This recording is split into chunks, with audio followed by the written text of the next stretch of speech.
بزرگی کبریائی اللہ کم الحاکمین کے لیے ہے۔ درود و سلام ہو نبی مکرم جناب محمد مصطفیٰ صلی اللہ علیہ وسلم کی ذات اقدس کی گرامی پر۔ واجب احترام بھائیوں، اس دنیا میں بہت سے لوگ مختلف مذاہب پر عمل پیرا ہیں، اپنی اپنی مذہبی کتابوں کو پڑھتے ہیں، اپنے عبادت خانوں میں عبادتیں کرتے ہیں۔ سب کا مطمع نظر ایک ہی ہے، اوپر والا راضی ہو جائے، اور بعض کچھ ایسے ہیں کہ کل کے دن میں سفلتا مل جائے، آنے والے دن میں کامیابی مل جائے۔ اب دیکھنا یہ ہے جن طریقوں پر، جن اصولوں پر یہ لوگ اپنی زندگیاں کھپا رہے ہیں، یہ اپنا وقت صرف کر رہے ہیں اللہ کو راضی کرنے کے لیے یا کل آخرت کی زندگی میں کامیابی حاصل کرنے کے لیے، کیا یہ اصول و نظریات، کیا یہ طریقے وہ ہیں کہ جو اللہ تعالیٰ نے بتائے ہیں، نبی علیہ السلام نے کیے ہیں؟ کیا یہ کوششیں وہ ہیں کہ جو دین نے بتائی ہیں، یا یہ وہ طریقے ہیں، وہ اصول ہیں، وہ راستے ہیں کہ جو اللہ تعالیٰ ختم کر چکا ہے، یا ہمارے نبی نے وہ کیے ہی نہیں؟ قرآن مجید کی جو آیت میں نے پڑھی ہے، اس میں بڑی اختصار سے اللہ تعالیٰ نے آنے والی کل کی زندگی میں 3 اصول بتا دیے۔ جس شخص نے کامیاب ہونا ہے، یہ 3 اصول ہیں، بڑی جامعیت کے ساتھ۔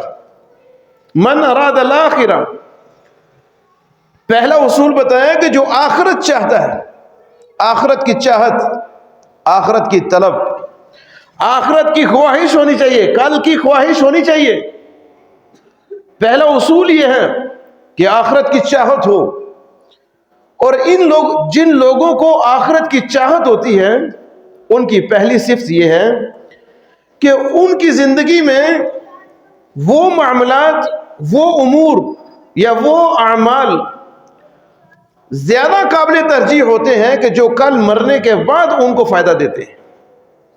دنیا کے اندر بھی معاملات ہیں، اس سے وہ بے رغبت نہیں ہے، دنیا کے اندر معاملات بھی حل کرتے ہیں، لیکن ترجیحات، فوقیت کس کو ہے؟ ان اعمال کو ہے، ان امور کو ہے کہ جو کل مرنے کے بعد ان کو کام آئیں گے، ترجیح ان کو دیتے ہیں۔ یہ وہ لوگ ہوتے ہیں کہ جو آخرت کے چاہنے والے ہوتے ہیں۔ دنیا کے بھی معاملات ہیں، جب دنیا کا معاملہ اور آخرت کا معاملہ آمنے سامنے آ جائے تو ترجیح آخرت کو ہوتی ہے۔ دنیا کے بہت سے معاملات ہیں، لیکن معاملہ پیش آ گیا نماز کا، اب نماز کو تاخیر بھی کر سکتے ہیں، لیکن ترجیح دیتا نہیں، پہلے نماز پھر یہ معاملہ۔ ترجیحات ان اعمال کو دیتا ہے کہ جو آخرت میں فائدہ دیں گی، اور یہ صرف زبان سے نہیں ہونا چاہیے۔ انسان زبان سے کہے میں اللہ سے بڑا ڈرتا ہوں، اللہ کے ڈر کے بڑے واعظ کرتا ہے، لوگوں کو بڑا بتاتا ہے کہ اللہ سے ڈرنا چاہیے، تقوی اختیار کریں، دل سے۔ آخرت کی چاہت دل سے بھی ہونی چاہیے۔ خود پہلے یقین رکھو، پہلے تمہیں یقین ہونا چاہیے تم دنیا کے مسافر ہو، آخرت کے مقیم ہو، پہلے تمہیں یہ یقین ہونا چاہیے، تب آخرت کی جو چاہت، جو تم دعویٰ کر رہے ہو نا آخرت کی چاہت کا، یا تمہارا جو چلتا پھرتا جو مظہر ہے تم آخرت کے متلاشی ہو، اس سے ثابت ہوگا۔ کن فی الدنیا کانک غریب، دنیا میں اس طرح رہو، تم اس طرح رہے ہو کہ جیسے کہ اجنبی انسان او عابر سبیل، یا تم نے ایک راستہ عبور کرنا ہے۔ راستہ عبور کرنے والا جب راستہ عبور کر لیتا ہے تو وہاں بیٹھ نہیں جاتا، وہ اپنی منزل پہ واپس جاتا ہے۔ اگر وہ وہاں ہی بیٹھ جائے گا تو پانی کا بہاؤ اس کو بہا کر لے جائے گا۔ راستہ عبور کرنے والا جب عبور کر جائے تو وہ اپنی اصل منزل کی طرف واپس بہت جلد چلا جاتا ہے۔ او عابر سبیل، اس حقیقت کو تسلیم کرو پہلے کہ آپ دنیا کے مسافر ہیں، آخرت کے مقیم ہیں۔ یہ پہلی صفت ہے کہ ہم یہاں پر، اور یہ حقیقت بھی ہے کہ ہم اس دنیا کے اندر مقیم نہیں ہیں، مسافر ہیں، آخرت کے مقیم ہیں۔ اور دوسری صفت ان لوگوں کی ہوتی ہے کہ دنیا کی ہر شے کو آخرت پر قائم کرنے کی کوشش کرتے ہیں۔ اس کا مطلب یہ ہے کہ جب بھی من اراد الآخرہ والے لوگ جو آخرت کے متلاشی ہوتے ہیں، دنیا کے معاملات کو آخرت پر فوقیت دینے والے لوگ ہوتے ہیں، دنیا کے اندر جب بھی کوئی نعمت دیکھتے ہیں یا اچھا منظر دیکھتے ہیں، جنت کو تصور میں لا کر اللہ سے اس کا سوال کرتے ہیں۔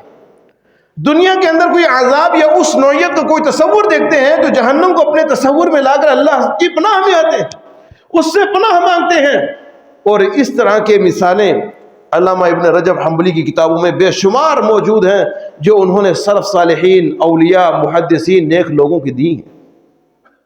کسی ایک ولی نے، وہ غسل خانے میں گئے نہانے کے لیے، کو اللہ کا بندہ تھا، پانی ذرا مکس نہیں ہوا، گرم پانی سے نہانے لگے تو زیادہ گرم پانی سر پر پڑا تو غش کھا کر گر گئے۔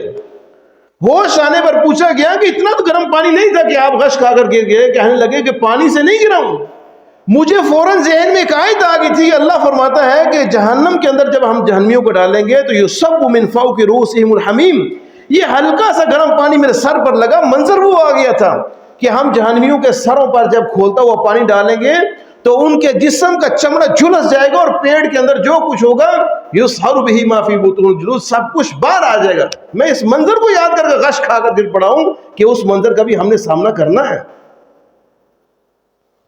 عبداللہ بن مبارک رحمہ اللہ ایک بڑے مشہور محدث اور اللہ کے ولی گزرے، ان کے ساتھی کہتے ہیں، ہم عصر کہتے ہیں، ایک دن ہم شام کی دعوت پر کہیں بیٹھے ہوئے تھے، ہم اس گھر میں موجود تھے جہاں پر ہماری دعوت تھی، اچانک ایسے ہوا کہ چراغ گر گیا اور کمرے میں اندھیرا چھا گیا۔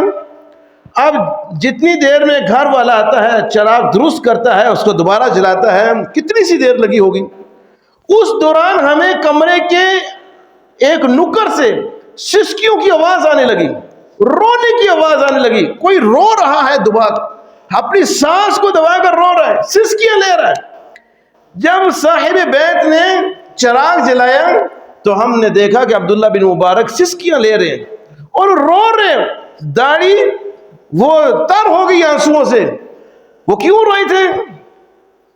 اندھیرا، جب اچانک ان کے سامنے اندھیرا آ گیا نا، ان کو خیال آ گیا کہ ایک دن اچانک ہم سوئے ہوں گے، اس دنیا سے چلے جائیں گے، آنکھ کھولے گی تو اس طرح اچانک اندھیرا ہوگا، اس اندھیرے میں ہم جب آنکھ کھولیں گے تو کیا منظر ہوگا، اس اندھیرے کا سامنا ہمیں کرنا ہے۔ تو یہ جو آخرت کے متلاشی لوگ ہوتے ہیں نا، یہ دنیا کے اندر لوگ یہ مسافر ہوتے ہیں، آخرت کے مقیم لوگ ہوتے ہیں۔ یہ دنیا کے اس طرح کے معاملات دے کر یہ آخرت کو یاد کرنے والے لوگ ہوتے ہیں۔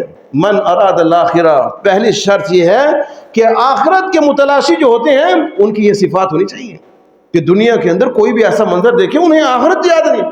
دنیا کے معاملات، ان معاملات کو، ان افعال کو، ان اعمال کو ترجیح دیں کہ جو کل قیامت کے دن مرنے کے بعد ان کو زیادہ فائدہ دیں گے۔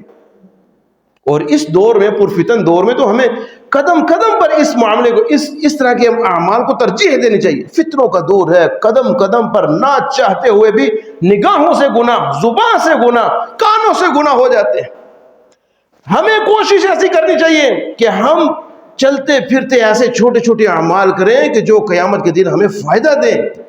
القیس من دان نفسہ وعمل لما بعد الموت، نبی نے فرمایا کہ ہوشیار عقل مند انسان وہ ہے جو مرنے کے بعد کے ایسے اعمال کرتا ہے جو اس کو فائدہ دیں۔ والعاجز من اتبع نفسه هواها وتمنى على الله، بے وقوف، لاچار، بیکار، غافل انسان وہ ہے کہ جو اپنے دل سے اٹھنے والی خواہشات، اپنے نفس کی خواہشات کی تکمیل میں لگا رہتا ہے اور یہ سوچتا ہے کہ اللہ مجھے معاف کر دے گا، یہ سوچتا ہے کہ مجھے شفاعت کبریٰ حاصل ہو جائے گی، یہ سوچتا ہے کہ میری نسبت مدینے والے کی طرف ہے، میں بخشا جاؤں گا، یہ سوچتا ہے کہ میں امت محمدیہ سے ہوں، مجھے جہنم میں نہیں جانا۔ وتمنى على الله، اللہ پر تمنا امیدیں باندھ لیتا ہے۔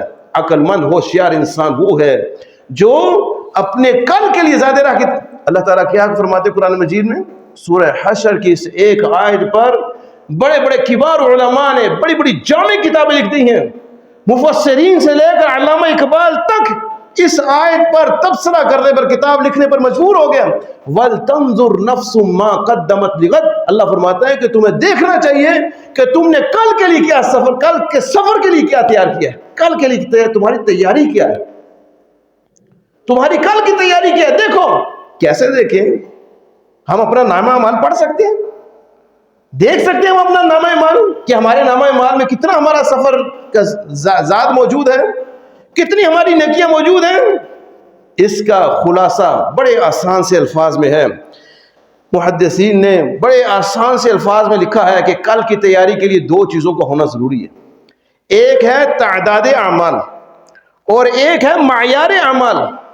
تعداد اعمال کا مطلب ہوتا ہے روزے پورے رکھو، نمازیں مکمل پڑھو، جتنی تمہاری زکوٰۃ بنتی ہے ایک ایک پائی کا عدد کا حساب کر کے اس کی زکوٰۃ دو، جتنے بھی فرائض ہیں تعداد والے ان کی تکمیل کرو، اس لیے کہ قیامت کے دن اللہ تعالیٰ سب سے پہلے حساب ہی تعداد اعمال کا لے گا۔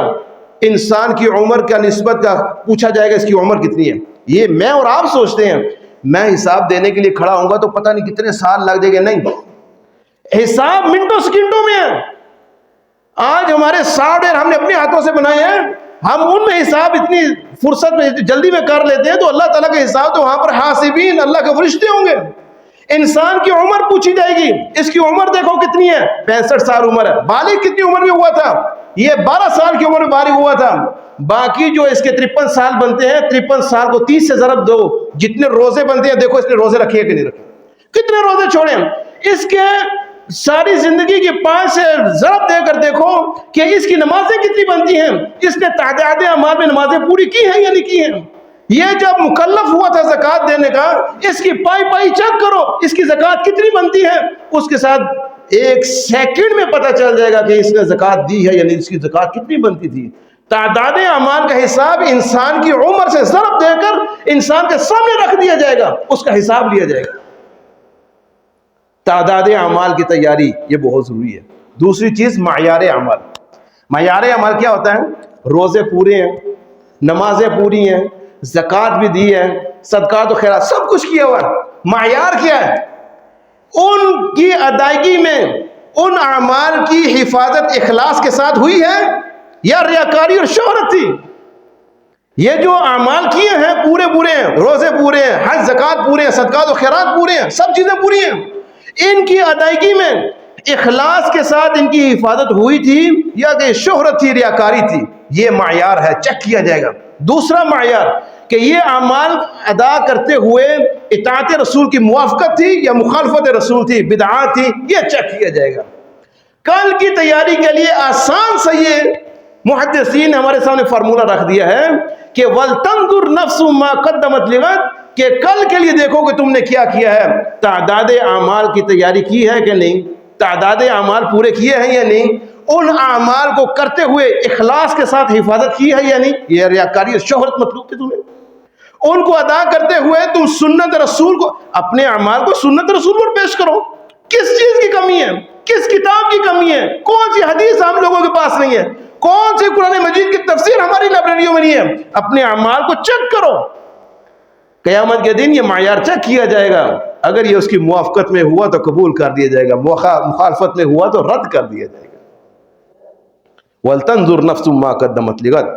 تو کل اخروی زندگی کی کامیابی کے لیے سب سے پہلی جو چیز ہے وہ ہے من اراد الآخرہ، آخرت کے متلاشی، آخرت کو چاہنے والے، اور آخرت کی چاہت کرنے والے وہ لوگ ہیں کہ جو اپنی زندگی میں ایسے اعمال کرتے ہیں جو ان کو کل فائدہ دیں، وہ فضول اعمال میں وقت ضائع نہیں کرتے۔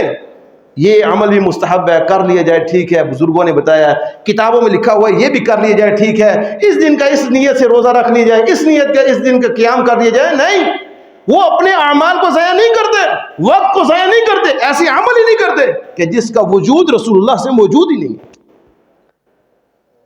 من اراد الآخرہ، آخرت کے متلاشی، آخرت کے طلب، آخرت کی چاہت، اس کے لیے دو چیزیں ضروری ہیں، ایک اعمال ایسے کرو کہ جو کل قیامت کو فائدہ دیں، اور دوسرا دنیا کے اندر جو بھی آپ کو منظر کبھی ایسے نظر آئے، نعمتیں نظر آئیں، عذاب کی کوئی نوعیت صورت نظر آئے، اللہ سے فوراً دعا کریں، اللہ سے جنت کا سوال کریں، جہنم سے پناہ مانگیں۔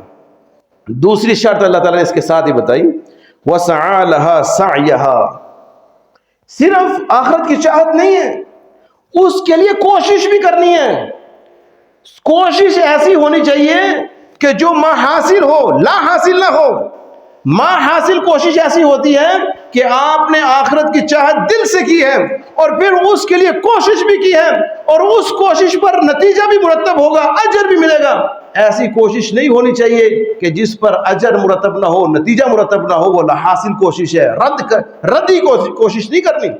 کوشش کرو، محنت کرو، لگن سے کرو، طلب کرو، لیکن طریقے سے، سلیقے سے، جس طرح اللہ کے رسول نے بتایا، ورنہ ایسا نہ ہو۔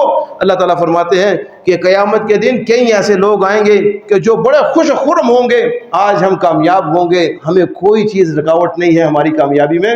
وَقَدِمْنَا إِلَى مَا عَمِلُوا مِنْ عَمَلٍ فَجَعَلْنَاهُ هَبَاءً مَنْثُورًا، ان کے اعمال ہم ان کی آنکھوں کے سامنے راکھ بنا کر اڑا دیں گے۔ بڑے بڑے پہاڑوں جتنے اعمال ہم راکھ بنا، کیوں؟ کیا انہوں نے کوشش نہیں کی؟ ان لوگوں نے کوشش نہیں کی؟ آپ پڑھتے ہیں، سنتے ہیں نا جمعے کی نماز میں، عاملۃ ناصبہ، عاملۃ ناصبہ، عمل کر کر کے تھک گئے ہوں گے۔ تھکنے سے کیا مراد ہے؟ کوشش کی ہے، دن رات کو عبادتیں کی ہیں، اتنی کوشش کی ہے کہ تھک گئے، مان پڑ گئے، گر گئے، چکنا چور ہوئے ہیں، اللہ کے سامنے ہیں تو گھٹنا ہی نہیں کام کر رہے ہیں، لیکن اللہ فرماتے ہیں تصلی نارا حامیہ، کوئی فائدہ نہیں ان کوششوں کا، یہ حاصل کوششوں کا کوئی فائدہ نہیں ہے، جہنم کا لقمہ بنا دوں گا ان لوگوں کو۔ لوگ کوششیں کرتے ہیں لیکن ان کوششوں میں ریاکاری ہوتی ہے، اخلاص نہیں ہوتا۔ لوگ کوششیں کرتے ہیں، ان کوششوں میں اخلاص نہیں، ریاکاری ہوتی ہے، ان کوششوں میں دنیاوی اغراض ہوتی ہیں، ان کوششوں میں مخالفت رسول ہوتی ہے، اطاعت رسول نہیں ہوتی، ان کوششوں میں حلال طریقہ نہیں ہوتا، حرام طریقہ ہوتا ہے۔ کوشش وہ کرو کہ جو اطاعت رسول کے مطابق ہو، وہ سعی حاصل ہے، وہ سعی حاصل ہے۔ سعی حاصل کسی انسان صحابی کی طرف سے بھی ہو نا، سعی حاصل، ایسی کوشش کہ جس پر اجر مرتب نہیں ہوتا، اللہ تعالیٰ اس کو بھی قبول نہیں کرتے۔ نبی علیہ السلام بیٹھے ہوئے، آپ کے سامنے ایک صحابی آئے، انہوں نے نماز پڑھی اور میں واپس جا تو انہیں نماز ہی نہیں پڑھی۔ اس نے پھر اچھے سے نماز پڑھی، کوشش کی دوبارہ اچھے سے پڑھوں، کتنی کس چیز کی کمی رہ گئی ہے، پھر دوبارہ نماز پڑھی، فرمایا ارجع فصل، اس نے آ کر سلام کیا، آپ نے سلام کا جواب ہی نہیں دیا، ارجع فصل فإنک لم تصلی، واپس جاؤ نماز پڑھو۔ 3 مرتبہ اس نے کوشش کی ہے کہ میں نماز پڑھوں، اور نماز کوئی فرض نماز نہیں تھی، تحیۃ المسجد تھی، کہ کوشش کرتا رہا کہ میں نماز پڑھ کے پڑھوں۔ نبی علیہ السلام معلم انسانیت مجھے دیکھ رہے ہیں، میری نماز درست کریں گے، کوشش کر کر کے اللہ کے رسول مجھے تو یہی آتی ہے۔ نبی علیہ السلام نے ساری نماز اس کو طرز، غلطی کیا تھی؟ ایک غلطی تھی بیچ میں، ایک غلطی کی وجہ سے نبی علیہ السلام نے اس کو 3 مرتبہ واپس بھیجا۔ ہماری نمازوں کا کبھی ہم نے سوچا؟ ہم نے کبھی اپنی نمازوں کا حساب لیا کہ ہماری نمازوں میں کتنی غلطیاں ہیں؟ کبھی ہم نے کبھی کسی امام صاحب سے کہا کہ امام صاحب کوئی دیکھ نہیں رہا، اللہ کے لیے میں 2 رکعتیں پڑھتا ہوں، میری نماز چیک کریں کہ میری نماز میں کوئی غلطی ہے یا نہیں؟ کبھی کہا؟ کبھی والد صاحب کو کہا ہو، والدہ کو کہا ہو؟ یہ سب سے بڑے خیر خواہ ہیں ہمارے اس دنیا میں۔ عبداللہ بن عمر رضی اللہ عنہ نے، بلکہ حذیفہ بن یمان رضی اللہ عنہ نے ایک شخص کو دیکھا، وہ نماز پڑھ رہا تھا، بوڑھا شخص تھا، تو انہوں نے جب اس کی نماز دیکھی، اس نے نماز مکمل کی، پوچھا کہ بابا جی منذ کم صلیت ہذہ، کتنے عرصے سے یہ نماز پڑھ رہے ہیں اس طریقے سے؟ منذ 40 سنہ، بیٹا میں 40 سال سے نماز پڑھ رہا ہوں۔ فرمایا ما صلیت، تو پھر آپ نے نماز پڑھی نہیں۔ اگر اس طرح نماز پڑھتے پڑھتے آپ فوت ہو گئے، لو مت علی ھذا مت علی ملت غیر محمد صلی اللہ علیہ وسلم، اگر اسی طرح نماز پڑھتے ہوئے اس دنیا سے چلے گئے تو آپ ملت محمد پر نہیں ہیں، آپ کسی اور ملت پر ہیں، آپ کی نماز ہی غلط ہے۔ اپنی نمازوں کو درست کیجئے۔ یہ جو ہم دن رات 5 مرتبہ گھر سے نکلتے ہیں، کوشش کرتے ہیں، راستہ چل کر آتے ہیں، 5 وقت وضو کرتے ہیں، کبھی گرم پانی سے کبھی ٹھنڈے پانی سے تکلیفیں اٹھاتے ہیں، ان تکلیفوں کوششوں کو اگر ایک لمحے میں اللہ تعالیٰ اڑا کر راکھ بنا کر اڑا دے تو کیا گزرے گی آپ کے میرے دل پر؟ کوشش وہ کریں کہ جس پر اجر مرتب ہو، نتیجہ مرتب ہو، سعی حاصل کریں۔ وسعی لہا سعیہا، آخرت کے متلاشی ہو، آخرت میں کامیابی چاہتے ہو، اس کے لیے کوشش کر رہے ہو، کوشش وہ کرو کہ جو رسول اللہ کے طریقے کے مطابق ہو۔ ابو بردہ رضی اللہ عنہ نے نبی علیہ السلام عید کی نماز پڑھانے کے لیے جائے، راستے میں دیکھا نالیوں میں خون بہہ رہا ہے، ابو بردہ کو باہر بلایا، یہ خون کیوں بہہ رہا ہے؟ اللہ کے رسول میں نے قربانی کر دی ہے۔ وہ ابھی نماز ہی نہیں پڑھی، تم نے کیوں قربانی کر دی ہے؟ اللہ کے رسول میرے دل میں ایک چاہت تھی، ایک میرے دل میں خیر کا جذبہ تھا۔ کیا جذبہ تھا؟ میرے اوس پڑوس میں جو صحابہ اکرام بڑے محتاجین ہیں، غریب لوگ ہیں، میں چاہتا ہوں کہ آج خوشی کا دن ہے، کھانے پینے کا دن ہے، یہ لوگ انتظار نہ کریں، سب سے پہلے ان کے گھروں میں میرا گوشت جائے اور یہ پیٹ بھر کر کھائیں۔ میں نے اس جذبے سے ان لوگوں کے لیے قربانی کر دی ہے۔ نبی علیہ السلام نے شاباش دی ہے اس کو۔ آپ نے کہا کہ بابا اچھا کیا ابو بردہ، بہت اچھا کام کیا ہے۔ دین اسلام میں کھانا کھلانا، پانی پلانے کا اتنا اجر ہے، اتنا اجر ہے۔ ایک عورت جس نے ساری زندگی بدکاری کی ہے، ساری زندگی بدکاری میں گنائی ہے، بدکاری کی ہے، پیسے لیے کھائے ہیں، بدکاری کی ہے، پیسے لیے اپنا پیٹ بھرا ہے، ساری زندگی اس کام میں گزار دی ہے۔ اس نے دیکھا ایک کتا ہلا رہا ہے پیاس سے، اس نے اپنا موزہ اتارا، دیکھا دائیں بائیں کوئی چیز نہیں ہے، موزہ اتارا، کسی طریقے سے لٹکایا، پانی نکال کر کتے کو پانی پلایا، کتے کو پانی پلایا ایک بدکارہ عورت نے۔ اللہ تعالیٰ نے ساری زندگی کی بدکاری کو تقویٰ کی زندگی میں بدل کر رکھ دیا اور اس کو جنت میں داخل کر دیا۔ کتنا مقام ہے کسی کو کھانا کھلانا، پانی پلانا۔ یہاں تو صحابہ کرام ہیں، ایک طرف زانیہ عورت ہے بنی اسرائیل کی جو کتے کو پانی پلا رہی ہے، اللہ نے اس کی ساری زندگی تقویٰ پر لکھ دی، جنت بھی دے دی، اور ایک طرف صحابی رسول ہے اور صحابہ کرام کی خیر خواہی کے جذبے کے لیے اس نے قربانی کر دی۔ اللہ کے رسول نے کہا وہ بوٹا تو نے تو کام ہی الٹا کر دیا ہے، تل کا شاۃ لحم، یہ تو ایک بکری کا گوشت ہی ہوا، تیری تو قربانی نہیں ہے۔ کیوں؟ سنت رسول نے تھی، کوشش کی ہے، جذبہ تھا، اچھا تھا، لیکن سعی الحاصل تھی، وہ ایسی کوشش تھی کہ جس پر اجر مرتب نہیں ہو سکتا۔ اس لیے کوشش جو بھی کریں، جو بھی کوشش ہو، جتنی بھی کوشش ہو، وہ رسول اللہ کے طریقے کے مطابق ہونی چاہیے۔ لقد کان لکم فی رسول اللہ اسوۃ حسنہ وسعی لها سعیها، جو ہم کوشش کرتے ہیں ہم اعمال کرنے کی، اس کا بھی معیار چیک کیا جائے گا، اخلاص کے ساتھ اور سنت رسول کے ساتھ، یہ دو معیار چیک کیے جائیں گے۔ تو یہ دوسری چیز ہے آخرت کے لیے، آخرت کی کامیابی کے لیے۔ من اراد الاخرہ، آخرت کی چاہت ہونی چاہیے، اپنے معاملات میں فوقیت ان اعمال کو ہونی چاہیے کہ جس میں آخرت کا فائدہ ہو، اور پھر اس کے لیے کوشش بھی ہو، تڑپ بھی ہو، لگن بھی ہو، لیکن وہ سارے طریقے، وہ ساری چیزیں سنت رسول کے مطابق ہو۔ اور تیسری چیز وہ ہوا مومن، مومن ہونا چاہیے، یہ تیسری شرط ہے کامیابی کے لیے، جنت میں داخلے کے لیے۔ ایمان ہونا چاہیے بندے کے اندر، مومن ہونا چاہیے، منافق نہیں، کافر نہیں، فاسق نہیں۔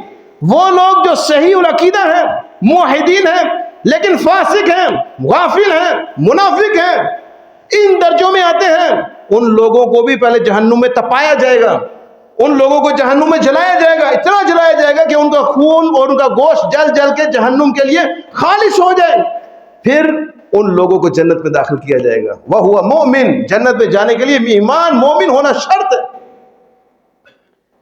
اور آپ کے علم میں ہونا چاہیے، یہ جیسے ہم کبھی دیکھتے ہیں نا بچے گیمز کھیلتے ہیں جس میں دو فائٹر آپس میں لڑتے ہیں، ایک کسی کو تھپڑ مارتا ہے تو دوسرے کی ویلیو کم ہو جاتی، طاقت کم ہو جاتی ہے، اس کو گھوسا مارتا ہے اس کی اور طاقت کم ہو جاتی ہے، کک مارتا ہے اور طاقت کم ہو جاتی ہے، پھر ایک وقت آتا ہے وہ گر ہی جاتا ہے۔ جس طرح یہ ویلیو کم ہوتی ہے نا، اس طرح ایمان بھی کم ہوتا ہے۔ کوئی شخص اگر بدکاری میں جاتا ہے تو ایمان اس ڈر، اللہ کے ڈر اور خوف سے اس کے اندر سے نکل کر باہر آ جاتا ہے۔ کوئی شخص اگر کسی کو قتل کرنے کے ڈر پہ ہوتا ہے تو ایمان اس سے نکل کر اللہ کے خوف سے باہر آ جاتا ہے۔ کوئی اگر شراب پینا شروع کر دیتا ہے تو ایمان اس سے نکل جاتا ہے، کم ہوتا رہتا ہے۔ اسی طرح ایمان بڑھتا بھی ہے، اچھا اخلاق، حسن اخلاق ایمان کو بہت بڑھاتا ہے۔ توحید، عقیدہ توحید، اللہ پر ایمان، قوی ایمان، ایمان کو بہت بڑھاتا ہے۔ یہ ایمان کی ویلیوز مکمل ہونی چاہیے، مکمل نہ ہو تو کم از کم زیادہ سے زیادہ ہونی چاہیے۔ جتنا انسان کے گناہ ہو اس سے زیادہ ایمان ہوا ہوا مومن، ایمان زیادہ سے زیادہ ہونا چاہیے۔ ایمان کی پہچان 6 چیزوں سے ہوتی ہے، لیکن وقت نہیں ہے کہ اس پر تبصرہ کیا جائے۔ نبی علیہ السلام نے حجۃ الوداع کے موقع پر 3 دن صحابہ اکرام کو مسلسل بھیجا، بستیوں کے اندر جاؤ، خیمہ بستیوں میں جاؤ، جا کر اعلان کرو لا يدخل الجنت الا مؤمن، لا يدخل الجنت الا مؤمن۔ 3 دن صحابہ اکرام بستیوں میں جا کر یہ اعلان کرتے رہے کہ اللہ کے رسول نے فرمایا، تم لوگوں نے شاید خطبہ سنا ہے نہیں سنا، لیکن خطبے کا لب لباب لا يدخل الجنت الا مؤمن، جنت میں جانا ہے تو مومن ایمان پر ثابت قدم رہنا، مومن رہنا، مومن بن کر اللہ سے ملاقات کرنا۔ خیبر کے موقع پر حضرت بلال رضی اللہ عنہ کو بھیجا، حضرت عمر بن خطاب رضی اللہ عنہ کو بھیجا، جاؤ لوگوں میں اعلان کرو، الا لا يدخل الجنت الا المؤمن، کہ جنت میں صرف مومن ہی جا سکتا ہے، جس کے پاس ایمان نہیں ہوگا، ایمان کی دولت سے جو محروم ہوگا وہ جنت میں نہیں جائے گا۔ لیکن ایمان وہ چاہیے جو اللہ تعالیٰ نے قرآن مجید میں بتا دیا ہے، جو میں محمد رسول اللہ بتا کر جا رہا ہوں، مرضی کا ایمان نہیں چلے گا۔ اللہ تعالیٰ کے سابقہ انبیاء نے بھی ایمانیات کی تعلیمات دی تھی، یہود و نصارہ نے ان پر عمل کیا تھا، لیکن اتنا عمل میں آگے بڑھ گئے، اپنے انبیاء کے ساتھ عقیدت اور محبت میں اس قدر آگے بڑھ گئے، اتنی مودت، اتنی محبت، اتنا غلو کر گئے کہ اپنے اپنے انبیاء کو اللہ کا بیٹا کہہ گئے۔ عیسیٰ اللہ کا بیٹا ہے، عزیر اللہ کا بیٹا ہے، وہ اس کو ایمان سمجھتے ہیں، وہ اس کو آج بھی ایمان تسلیم کرتے ہیں کہ عیسیٰ کو اللہ کا بیٹا تسلیم کرنا یہ ایمان ہے، عزیر کو اللہ کا بیٹا کرنا یہ ایمان ہے۔ اللہ تعالیٰ اس کو کفر کہتا ہے۔ مرضی کا ایمان نہیں چلے گا، ایمان وہ چلے گا، اللہ کے ہاں ایمان وہ تسلیم ہوگا جو اللہ تعالیٰ نے آسمانوں سے دیا ہے، جو اللہ کے انبیاء نے بتایا ہے۔ آج ہمارے ہاں بھی ایمانیات میں ہمارے ہاں بہت سے لوگ ہیں کہ جو ایمانیات میں الحاد کا شکار ہو گئے، بہت سے۔ اب ہماری جو مرضی کا ایمان ہے، اگر کوئی شخص جیسے ہمارے ہاں کہتے ہیں وہ جو مستوی تھا عرش پر مستوی ہو کر اتر پڑا مدینے میں مصطفیٰ ہو کر، یہ ایمان قبول ہوگا؟ جو ناچخواں یہ پڑھتا ہے وہ اپنے عقیدے کا اظہار کر رہا ہے کہ عرش پر مستوی جو خدا تھا، جب اس نے وحی کا ارادہ کیا تو مصطفیٰ بن کر خود نیچے آ گیا، یہ ایمان قبول ہوگا؟ جیسے آج کل صبح صبح قواریوں میں لگایا ہوتا ہے لوگوں نے کہ جو کچھ دے گا خواجہ دے گا، خواجہ کے علاوہ کوئی نہیں دے گا، یہ ایمان قبول ہوگا؟ اس طرح کے ایمان قبول ہوتے ہیں؟ ایسے ایمان مقبول نہیں، یہ مرضی کے ایمان ہے۔ جو دینے والا ہے اللہ دینے والا ہے، جو دیتا ہے اللہ دیتا ہے، جس سے اللہ یبسط الرزق لمن یشاء ویقدر، جس کو اللہ دیتا ہے رزق بے تحاشا دینا چاہے، یہ اللہ کا ارادہ ہے، اللہ کی مرضی ہے، اللہ جس کو چاہے جتنا دے۔ ایمان وہ ہے کہ جو اللہ تعالیٰ کے نبی نے بتایا، جو اللہ تعالیٰ نے قرآن مجید میں بتایا، مرضی کا ایمان نہیں چلے گا۔ مرضی کا ایمان جس کا ہوگا اللہ تعالیٰ اس کو رد کر دیں گے۔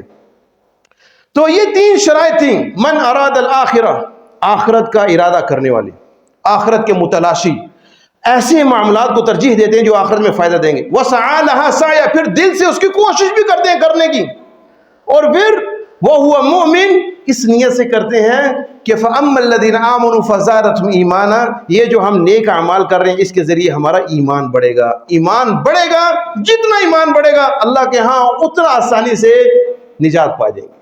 یہ تین شرائط اللہ تعالیٰ فرماتے ہیں جو ان تین شرائط کے ساتھ آیا فَأُولَٰئِكَ كَانَ سَعْيُهُمْ مَشْكُورًا، اس کی ساری کوشش کی اللہ قدر کرنے والا ہے، اللہ تعالیٰ قدر کرنے والا ہے۔ اور اللہ تعالیٰ کی قدر کیا ہے؟ اس کی ایک حدیث سنا کر بات ختم کرتے ہیں۔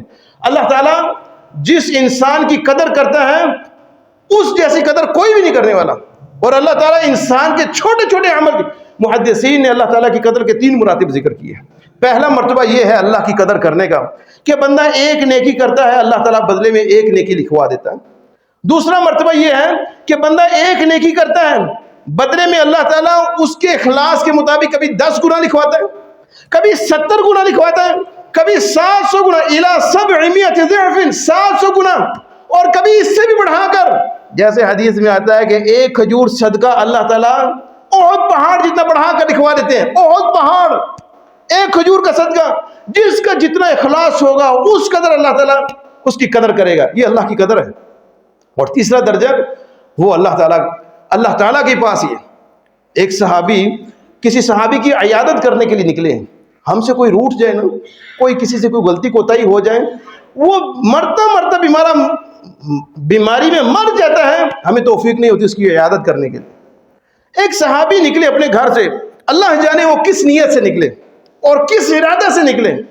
جب وہ راستے میں جا رہے تھے تو اللہ تعالیٰ نے فرشتے کو بھیج دیا، اللہ تعالیٰ نے فرشتے کو بھیجا، اس فرشتے نے کہا کہ میں فرشتہ ہوں، انا الملک، میں فرشتہ ہوں، اللہ تعالیٰ نے مجھے بھیجا ہے، تو فلاں شخص کی عیادت کے لیے جا رہا ہے۔ اللہ تعالیٰ کا یہ اعلان ہے کہ اللہ تعالیٰ اس عمل کے بدلے میں تیری اتنی قدر کرتا ہے کہ اللہ نے تجھ سے محبت کا اعلان کر دیا ہے، اور جس سے اللہ تعالیٰ محبت کا اعلان کر دیں اور اس کا لازمی جز یہ ہے کہ اللہ کے فرشتے بھی اس سے محبت کرنا شروع کر دیتے ہیں، اور جس سے اللہ کے فرشتے محبت کرنا شروع کر دیں، اللہ تعالیٰ محبت کرنا شروع کر دیں، عرش معلی پر اس شخص کا نام گونجنا شروع ہو جاتا ہے کہ فلاں شخص سے اللہ تعالیٰ محبت کا ارادہ کیا ہے، اللہ تعالیٰ فلاں شخص سے محبت کرنا شروع ہو گئے، تم لوگ بھی اس سے محبت کرو۔